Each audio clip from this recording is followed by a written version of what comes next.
Հայաստան դաշինքը կողմ է լայնամասշտաբ շինարարությանը, սակայն համարում է, որ դրան զուգահեռ պետք է կառուցել ճանապարհներ, կամուրջներ, մետրո։ Հակառակ դեպքում ըստ դաշինքի անդամների Երևանը կյանքի համար անհնարին վայր կդառնա։ Ոչ մի նոր բան չի կառուցվել, բայց պարգևավճար լինի, ակադեմիական քաղաքի իրազեկման աշխատանք լինի, մետրոյի կայարանի նախագծի ծավալաթերթի աշխատանքներ լինեն, այդպես գումարները, մեր բոլորի գումարները այդ տրամաբանությամբ էլ ուղղակի վատնվում են։ Հայաստանը կարող է ունենալ ժամանակակից մարտունակ բանակ, որը ի վիճակի կլինի զսպել Ադրբեջանին։ Սա Հայաստան դաշինքի առաջնորդ երկրորդ նախագահի ձևակերպումն է։ Եվ սա ոչ թե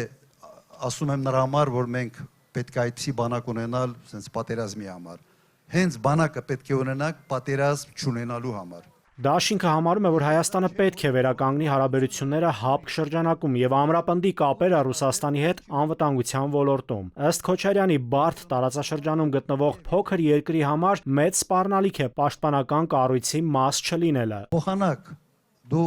ճիշտ հարաբերություններ կառուցես ՀԱՊԿ-ի ներսում եւ Ռուսաստանի հետ եւ այլ երկրների հետ, դու սաղ հետ համարը հարաբերությունները փչացրել ես։ Այո, պետք է վերականգնել այդ հարաբերությունները։ Եվ ՀԱՊԿ-ի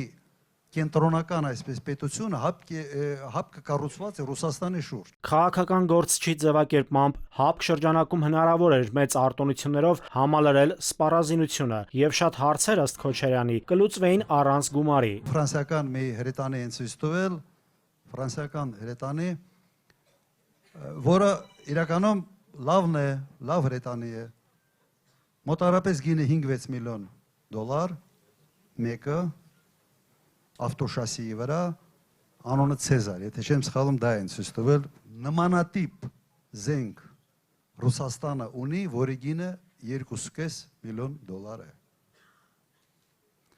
Հիմա այդ Ցեզարի բանը կալիբրը 155 մմ է։ Այն զենքի կալիբրը 152, նույն հզորությունն է,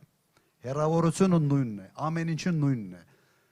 Մեկը մյուսից երկու անգամ էժան, ՀԱՊԿ-ի շրջանակներում կարելի էր շատ ավելի էժան վերցնել։ Եմեն կգա հարավային Կովկաս, տեսանելի ապագայում ըստ Քոչարյանի դա անհնար է։ Նրա խոսքով Հայաստանը կարող է դառնալ եվրոպական երկիր, չհավակնելով ԵՄ անդամակցությանը։ Աշխարհում լարված իրավիճակ է եւ այդ ֆոնին ըստ Քոչարյանի չպետք է ձգտել դեպի Եվրոպա, վատթարացնելով հարաբերությունները Ռուսաստանի ու ԵԱՏՄ անդամ պետությունների հետ։